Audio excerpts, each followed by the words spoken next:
ইসলামী আন্দোলন বাংলাদেশ গুপ্ত রাজনীতি করে না। আমরা সরওয়ার্দী উদ্যানে বক্তৃতা করেছিলাম, যদি মুনাফিকি না করেন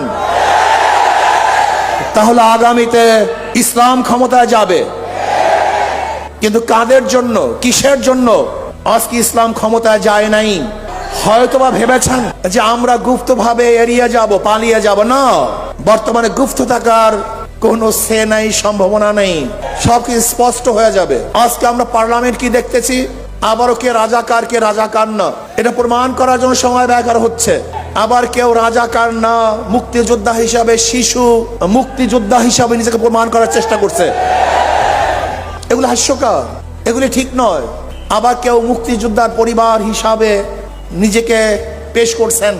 সত্য বললেই হয়, আপনার পরিবারের মধ্যে কে কে মুক্তিযোদ্ধা ছিল, তাহলে জাতি স্পষ্ট মেসেজ পাবে যে অমুক অমুক মুক্তিযোদ্ধা ছিল। আমার পরিবারের লোক মুক্তিযোদ্ধা, কে কে মুক্তিযোদ্ধা, কোথায় যুদ্ধ করেছেন, কোথায় শহীদ হয়েছেন বলে দেন, তাহলে অস্পষ্টতা থাকবে না। আপনারা আগরতলা ষড়যন্ত্র মামলার বিরুদ্ধে কথা বলবেন, আবার 71-এ স্বাধীনতার বিপক্ষে কথা বলবেন, এই দুইটা হয় না। কেউ কেউ বলেছেন যে ছাত্রলীগের মধ্যে যে হেলমেট বাহিনী ছিল তারা কারা, এই প্রশ্ন আসছে।